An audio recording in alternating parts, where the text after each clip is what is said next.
Okay, now I want to talk about dividing decimals by whole numbers and other decimals. Dividing decimals with a whole number is very similar to just dividing with whole numbers. But if you have a decimal in the number that you are dividing into, you have got to first immediately move your decimal up top of the division bar, and then forget about it. You don't have any more to do. So we're going to start out with our first problem of 110.4. Then I've got the I've got the division bar over that number, or the division bracket over that number. So 110.4 divided by 48. And so I have 48 on the outside of that bar. Now, I need to estimate, is 48 going to go into 1? No, of course not. Does 48 go into 11? No, it doesn't.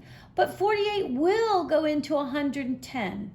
110, if I'm going to say it correctly.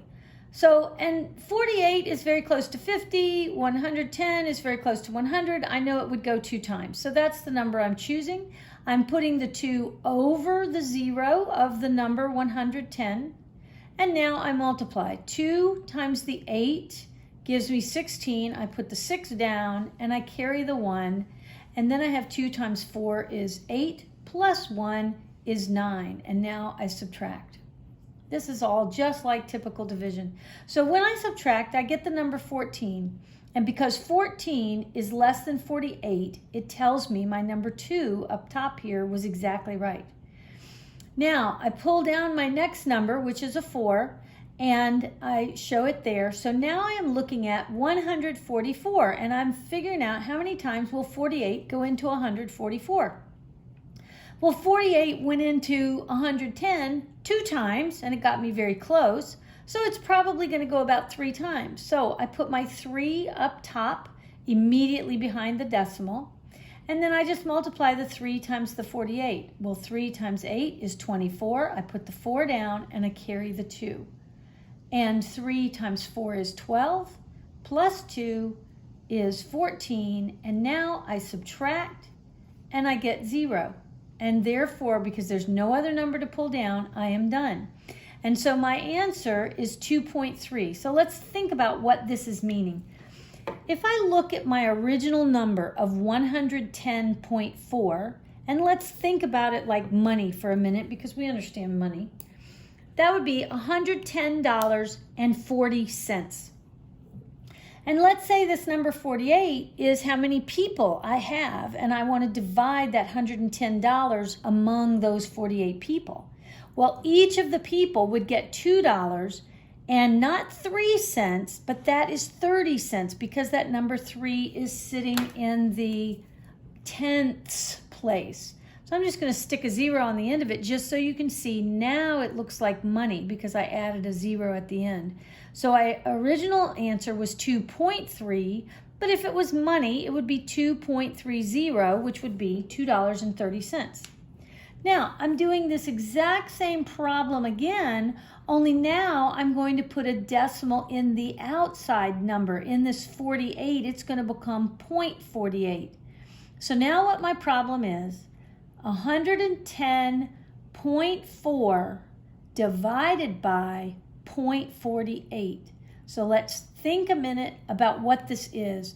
This is saying I've got, let's just use some round figures right now. I've got $110 and I want to take that money and I want to put it into stacks of 48 cents. That's what this 0.48 is. I want 48 cents in a stack, 48 cents in another stack, 48 cents in another stack, and I want to see how many stacks I get. Well, we definitely know I'm going to get way more than 2.3 stacks. So because this decimal is in the number that we're doing dividing by, I need to move that decimal and I need to make this 48 a whole number again. So I will move the decimal in this case, 2 places to the right. I have to get it to the back of this number 48. So it's got to go 2 places. So instead of now being 0.48, it's just plain whole number 48, as if I have 48 people or $48, whatever. It's just the whole number 48. But I cannot just decide to move that decimal unless I move the other decimal. And so now I go up to where the other decimal was, which was behind the 110, and I'm going to move it 2 places. So it goes 1 place, and now it's behind the 4, and then it needs to go 1 more place.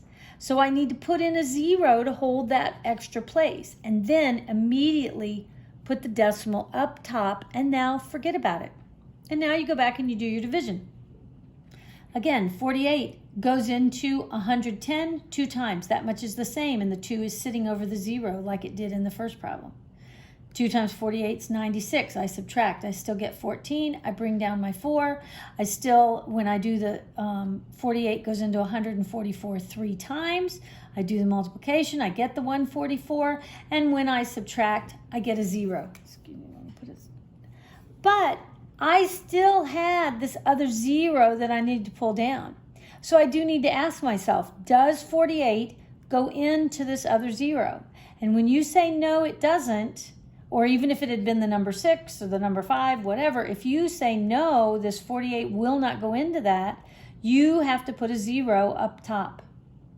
And then we have the decimal that is sitting there, so that tells us we're at the end of the number since there are no more digits to pull down.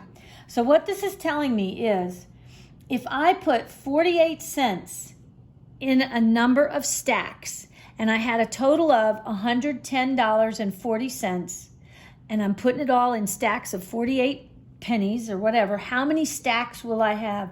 I will have 230 complete stacks. I don't have any partial stacks. If I had numbers coming behind the decimal, that's what's telling me a part of a stack was left over. Okay, here's another example. 223.2 divided by 31. So 31 is on the outside of the bracket. 31 will not go into 22, but it will go into 223 about 7 times. Well, how in the world do I know that? Because I do not know my 31's times tables. But what I do know, I can do what I call front-end estimation. And I'm going to just look at I'm going to take 1 digit off of each of these numbers. So in this case, I'm dropping the 1. I'm just going to look at the 3. And I'm going to drop the 3 in the back. And I'm going to just look at the 22. And I'm going to say, how many times does 3 go into 22? That's going to go in there about 7 times. So my answer is going to be very close to 7. It might be a 6. It might be an 8, depending. But I went ahead and tried 7. So now I'll do the math. 7 times 1 gave me 7. And 7 times 3 gave me 21. So in reality, 7 times 31 is 217. So I will subtract, and all I get is the number 6. So then I bring down the next digit, which is a 2. Oh, excuse me. I don't think I told you the most important part. Because there was no decimal out here on this 31, I just immediately go to the decimal that's in my original number and put it up top and then forget about it. I don't ever mess with it again. Okay, so I'm at 62. And I want to know how many times is 31 going into 62. It's going there 2 times. 2 times 1 is 2. 2 times 3 is 6.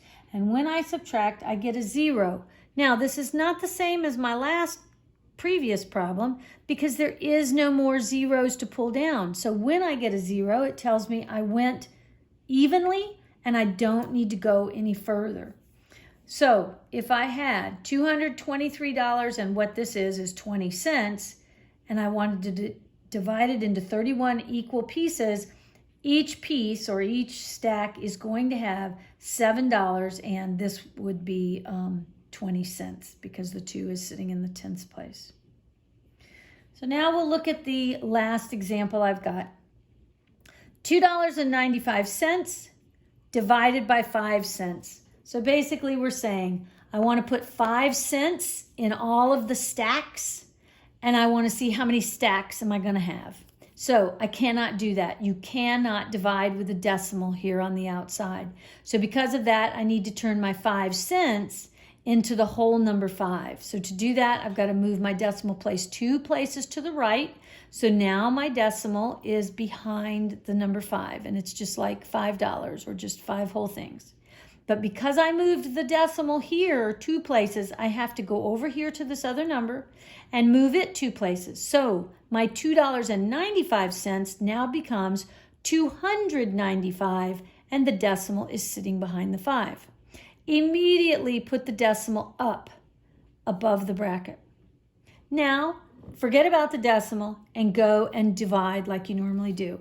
So 5 will not go into, well, it will go into 29, and it's going to go about 5 times. 5 times 5 is 25. When I subtract, I get a 4. Then pull down the next digit, which is a 5, and 5 will go into 45 9 times exactly. 9 times 5 is 45. When I subtract, I get a 0. There are no more digits to pull down, so I'm done. So it is telling me that there would be 59, basically because I was dividing with a nickel, there will be 59 nickels in $2.95. That's what that is telling you. So think about, you can never divide with a decimal on the outside of this problem. And if you move the decimal any number of spaces here, you have to do the same number of spaces on the other number. And if the other number did not have a decimal, where is it? It's always at the back of a number, and you would just show it and then move it the however many places you need to move it.